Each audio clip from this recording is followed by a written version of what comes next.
You're listening to Designing the 21st Century. As I'm preparing to go to what is the most anticipated architecture event of the year, and I'm talking about Expo 2025 Osaka, I invited Trey Trahan, who is the architect who designed the American Pavilion at the Expo. The World Expo events, also known as the World Fair, have always showcased the most cutting-edge inventions of their time. Eiffel Tower was built for the 1889 Paris Expo and the Seattle Space Needle for the 1962 Expo. It is where architecture is experimental, where it is shown at its best, where narrative and symbolism have been expressed in the built form. Expo Osaka has a particularly glorious legacy because in 1970 it was the first World's Fair held in Asia, featuring some of the most futuristic and visionary architectural expressions of their time. It was remembered particularly by Isamu Noguchi's series of floating fountains. Expo 2025 Osaka is no less exciting. The American Pavilion comes to enable visitors to experience the American spirit, the innovation, culture, the industry of the country, as well as contemporary themes of sustainability, space exploration, education, all shine a light on what makes American experience so special and wonderful. Hi, Trey. How are you? I'm wonderful. Thank you for inviting me. Of course. You came from New Orleans. I did. We traveled up this morning. Okay. Thanks for being with me today. My privilege. You know, you and I have something in common. We have a special relationship with Japan.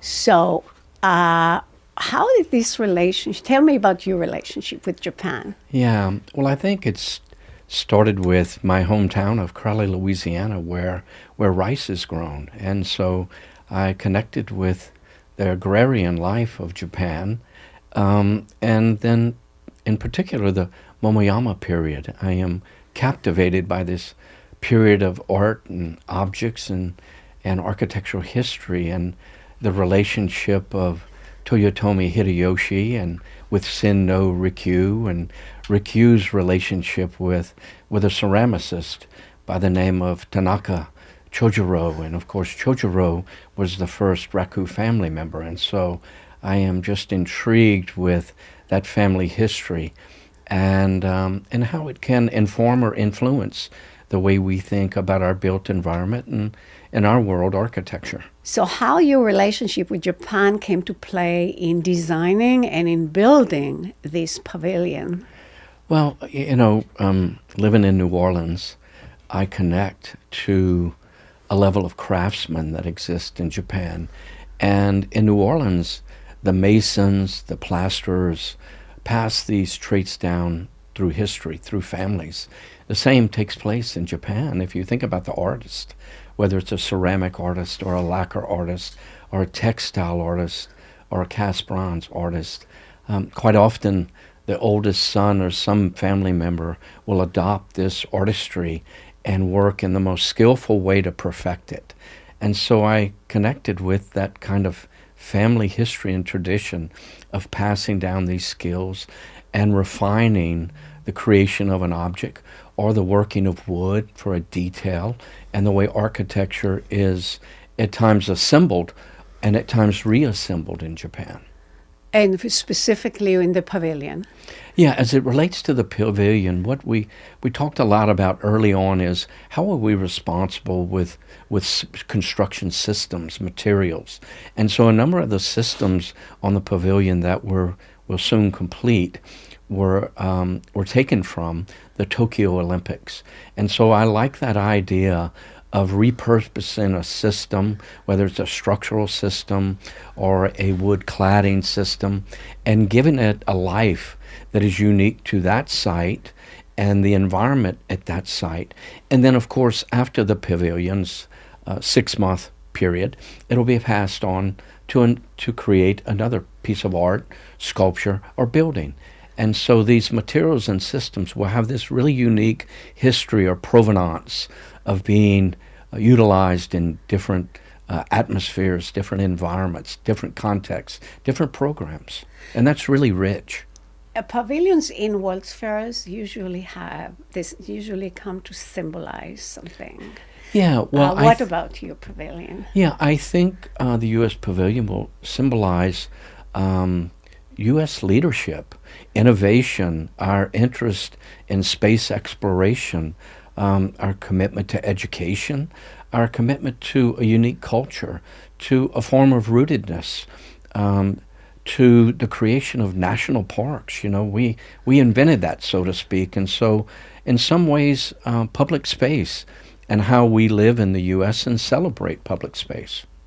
What did you have? How did you have to prepare to know all of this? Yeah, well, I think I have a very unfair advantage in that in New Orleans, we celebrate in the streets. If you think about it, in our public space or streets, we experience Mardi Gras. Quite often at 10, 11, 12 at night, we'll hear a wedding outside our house. We live downtown in New Orleans in the CBD district, and you'll hear a jazz band. And even at times there is the celebration of life in the community of burial. And so we'll hear the second line passing by. And so it's the life we live, of living in what was initially called the neutral ground, which was this space in between different sectors along the Mississippi that have facilitated a really unique culture of living in public space or the streets. You know, it's really interesting how you bring your own memory and your own life experience into everything you do, actually. And you were commissioned by the U.S. State Department to do this pavilion with the idea that it has to be a contemporary. It has to reflect contemporary architecture. So as an architect, what is contemporary architecture in America? And how this pavilion comes to reflect that? Yeah, I think contemporary means anchored in history, our past, how we have evolved culturally, but also in the way we think about creating space, utilization of materials, the atmosphere of a space, how we feel, how it encourages us to engage with each other at times, and how it facilitates almost private meditation or something quiet, something that has a sense of mystery. And so for us, it was to create something that was imbued with the principles of beauty of Sennu Rikyu, who talked about simplicity, but he also talked about humility, and he talked about also imperfection. And so for us, it was about choosing materials and systems that would embrace human engagement, whether it's walking over this kind of rising and descending bridge that connects both physically with the two ends of the pavilion, but is symbolic of connecting in the two different worlds of the Western world and the East. Wow, it's really, really interesting. You know, when I saw the program of your pavilion, I immediately was thinking about the 1959 American Exposition in Moscow. And I tell you why, because you were having a lot of imagery and videos of everyday life of today. And in 1959, it was Ray and Charles Eames that did that, and they brought the same thing. Yeah. And did you think about that? Yeah. We think a lot about or talked about what does it mean to represent in Osaka American innovation, the culture. And of course, that's very diverse throughout the U.S., but also our values. And how is that expressed in a way that has a level of decency and respect for the unique culture and history of Asia, and specifically of Japan. And so I think that's the complexity of a pavilion that reflects your home country and that privilege, but at the same time is sensitive to the fact that a large percentage of the visitors are going to be from Japan. And so we tried to make those connections. To allow them to experience the American life. Yeah, to give them a sense of who we really are, our commitment to space exploration, our commitment to advancement, our role in leading certain aspects in the world, to technology, and so, but to also give them a sense that we can be, as leaders, contemplative, reflective, and sensitive to a global world that is evolving and changing rather quickly. There is so much narrative as you speak about the pavilion, so much narrative, and I wonder, in your own architecture, do you bring narrative, and what is it? Bring what? I'm sorry. Narrative. Yeah. Our ethos is rootedness. And so what we really enjoy is doing a significant amount of research into the ecology of a place, its watershed, pre-built works. Talking about, is it appropriate to build when we build? We shouldn't just assume that building is the answer to a certain program. And so we like finding, almost acting as archaeologists, to unearth in the soil or the unique place something that informs in a real intelligent and meaningful way, makes connections between the built work and place and its history and its people. And so that you feel, in a very intuitive way, that this was kind of born out of place and its people. Expo Osaka has a very rich legacy. And, you know, I remember as a student, we studied about that event because it explored really the most avant-garde expressions of architecture at the time in 1970. And it's still considered an iconic event. And what do you think on this in this slide about the 2025? Yeah. How is this in terms of the architecture, in terms of how is it going to be remembered? That's an important question. I think from a master planning perspective, Sue Fujimoto has done an exceptional job conceptualizing this beautiful wooden ring, and a wooden ring that's at the scale that, to me, reflects a global community.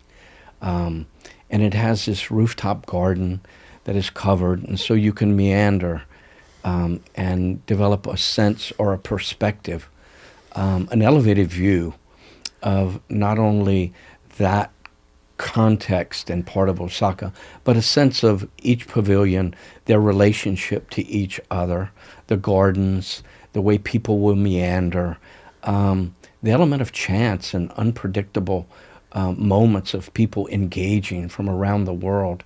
I think he has, in a very masterful way, created a place that reflects the history and the way the Japanese have built with wood, because even the joinery is about, and you sense it and feel it, assembling but disassembly, because there are discussions that they will disassemble this massive ring and maybe redistribute it throughout Osaka or through the country in the creation of other events that enjoy the history that this wooden member, these members were once part of that global event. Where did all this wood come from? Yeah, that's a great question. I don't know. I haven't asked that question. I but wonder it is, if it's repurposed or whether it's fresh wood. I don't know, but it looks gorgeous. You know, I can't even wait to be there. Yeah. So as an architect, how do you place that experience of designing an American pavilion in your entire portfolio? Yeah. Well, at the top, of course, it's a privilege to represent your country, to be chosen. It's an awesome responsibility. And it's also fascinating, though, that the life of this building is only 6 months. At first, I didn't know where to place that, but candidly, the more I think about it, I love the idea that this wood, these systems, will enjoy the human hands of people from around the world and will be disassembled and then repurposed for something else that contributes, hopefully in a very significant, meaningful way. In Japan? In Japan, or maybe Okay. somewhere else around the world. Because, I think that's I what's spoke really... to an architect who won his country's pavilion, but then his country decided not to do it because I understand that it's very complicated to build there, expensive as well. Yeah. How is this experience building there comparing to what you know in your daily life as an architect? Yeah. That's a fascinating and an important question, because what happens is... Thank you. In a very concentrated space, you're building 150 to 160 pavilions. And so, and with some degree of consistency in the choice of systems and materials, and which of course relates to the same grouping of subcontractors or skilled labor. And so as we were designing the pavilion, costs continued to go up because of demand and supply and demand. And so I think if we're ever invited to participate again, Yeah. one question we may ask is, should we break from the consistency in choices of systems and materials and choose materials or systems that might not be typical for all the pavilions and benefit from a set of skilled laborers that are not being requested on every other pavilion, and thus finding ourselves where we are delivering a higher value for our client because of those choices. Wow, that's really, really interesting, a way of thinking about it. So you love for Japan, and I know you go to Japan a lot. You collect Japanese koge. You love Japanese food. We had lunch together. And how did you, how is this love, how is it reshaped by working there and go there as an architect? Yeah, it has impacted my life significantly. The relationships we've built, the artists, the friendships, as you said, the food, just their commitment to refinement and art.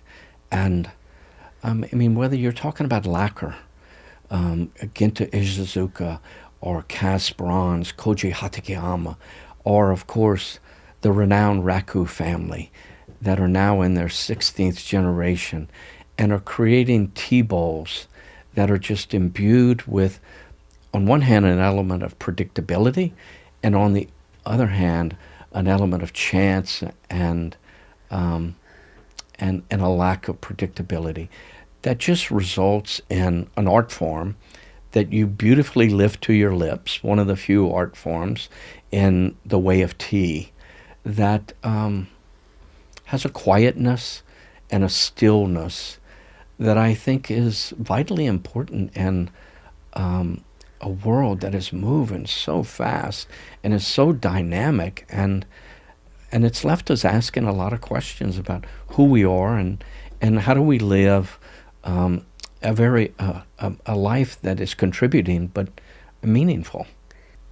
Trey, I can't wait to go to the expo, and I want to ask for your recommendation for one particular pavilion that you found intriguing. Yeah. My father's French, my mother's Czechoslovakian, and so I'm naturally interested in what the Czech community has designed and is successful in building. What I've seen of it so far, it fascinates me. It's a conical structure that is a ramp strategy that's about ascending and descending and about human health. But I think what I've seen seems to evoke a connection or speak to a connection with Japan, in that it is clad in glass. And of course, the Czechs have a rich history of glass production and making by hand. And so I think the structure is going to be quite beautiful as almost a lantern illuminated at night, a beacon in that forest of pavilions. Do you know if all the glass was made in Czech Republic? I don't and know. I don't know, but I hope so. I wonder, because they're very good in cast glass. Yeah, and I'll never forget my trip, which I did with my mother, to the mountains of Bohemia, and to see how they cast glass. So Trey, congratulations on this amazing accomplishment, and thanks for being with me today. Thank you. It's been a privilege. Thank you for the invitation. This is Daniela Ohad. Thanks for joining me for another episode of Designing the 21st Century.